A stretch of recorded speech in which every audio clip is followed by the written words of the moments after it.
People here have been making donations to AMVETS for the past couple of days in order to buy a flag and place it here on the grounds in memory of a service member. Now, as you can see, those flags now removed, all while the impact of those respective service members lives on.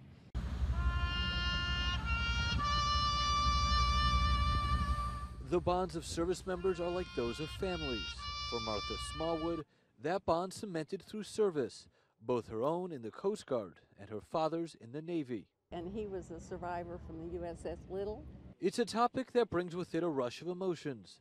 The ship sunk during combat in the Pacific. He actually saved somebody, held on to him. He had all kinds of wounds and everything, held on to him. Her father, Edward Seaford, is still alive today. The focus of Memorial Day naturally falls on the families of those who died on the battlefield.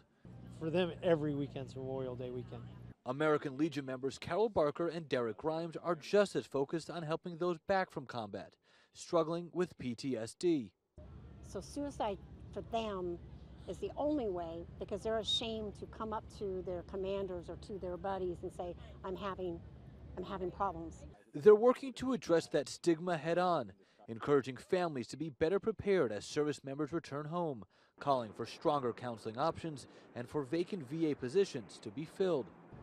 It's one of those things that with the right support structure, with the right amount of, just showing somebody that you care about them, you can change somebody's life. Awareness is absolutely imperative for people to understand.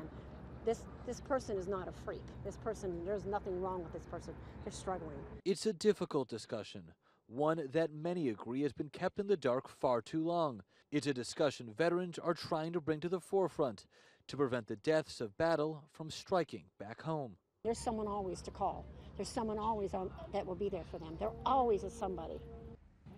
A strong message indeed. Now, closing ceremonies were actually moved up to tonight due to the threat of severe weather tomorrow. Event organizers looking at those weather patterns to determine the status of Monday's activities.